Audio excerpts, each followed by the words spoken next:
What is up, guys? Today I'm digging into the harness of the rx7.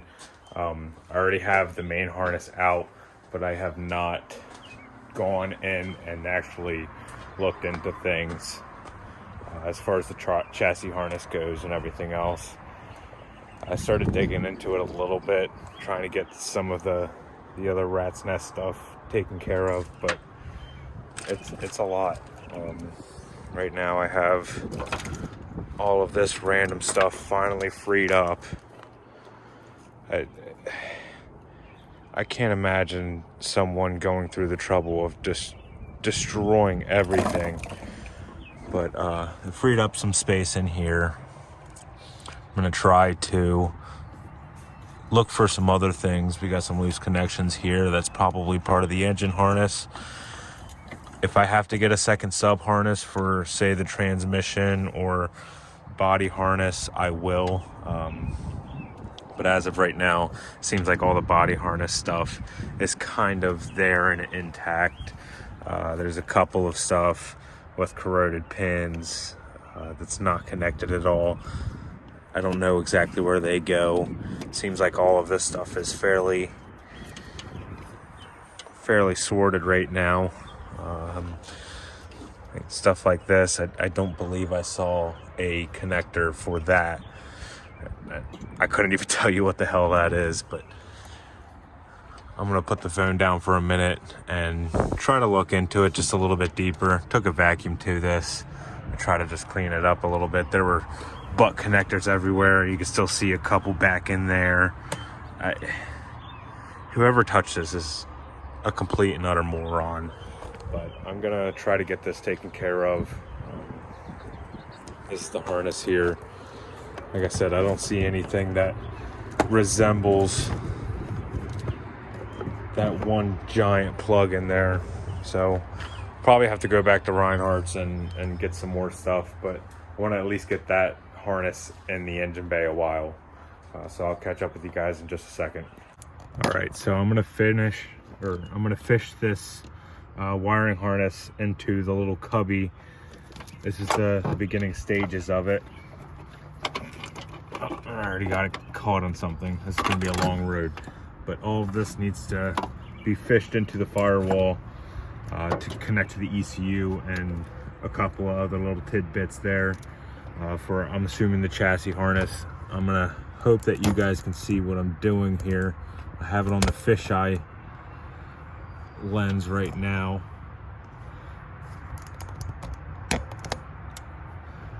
I'm gonna try to shove this in to this hole right here. Got the charcoal canister in the way and 15 other things, but try to get it through one plug at a time. There's a little carpeted section in the way here, and of course the heater core box and everything else is in there.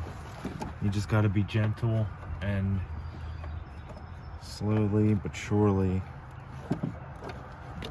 get it in there. I think the hardest part's going to be getting it started.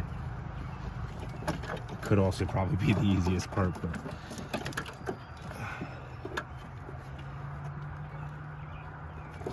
yeah, even getting it started is kind of a pain in the ass. So I think I'm going to put you guys on a time lapse and hopefully we'll get a little further.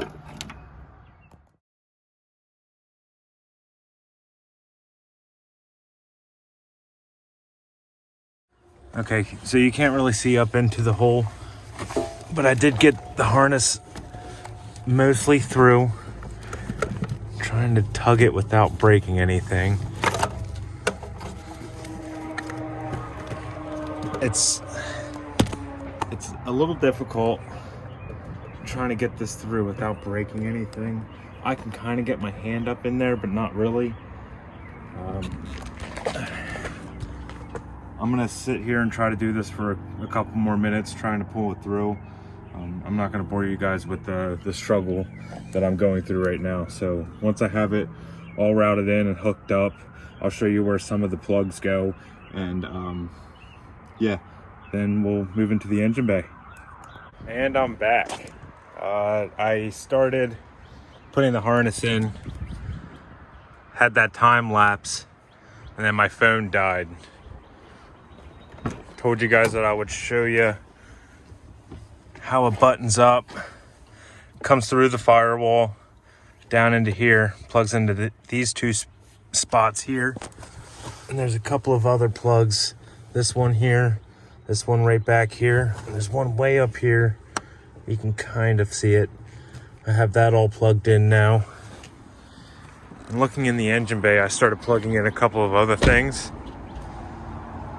Got the injectors plugged in.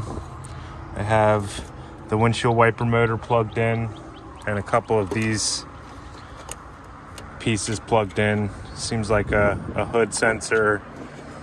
I don't even know what that is. And then I got to run this all through the, I don't want to call it an engine block, but the engine block. I got to run that through under there, under the alternator, and start plugging in some other things.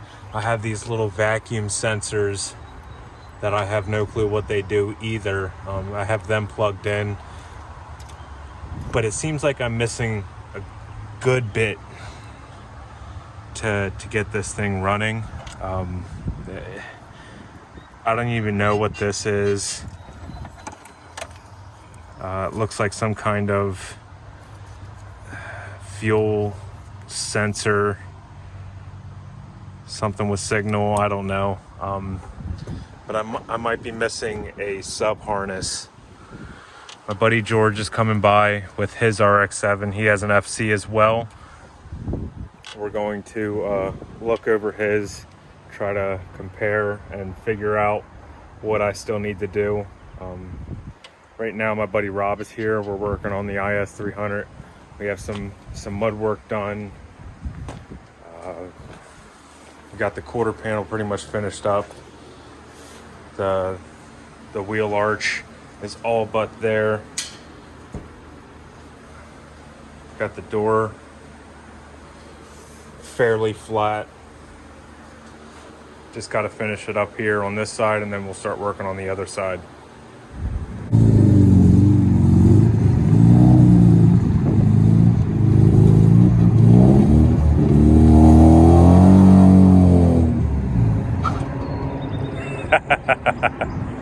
So George was just here. We looked over the engine bay, and I learned a good bit about my car. I routed the harness correctly this time. It came down across the rail, up through here. Got it a little bit more neat.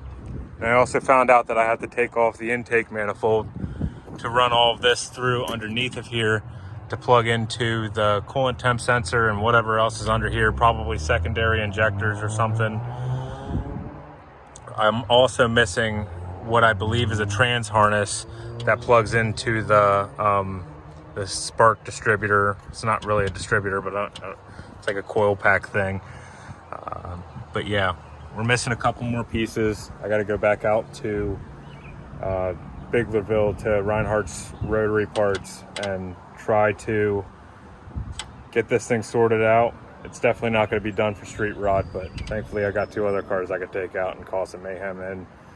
But yeah, I'm gonna call it done there. I'm gonna finish up on whatever I'm doing on Rob's car, and then yeah, next video you'll probably see me taking off the intake plenum and maybe messing with another car. I got to do some suspension work to the Z, and Miatas always needs something. So yeah, take it easy, guys.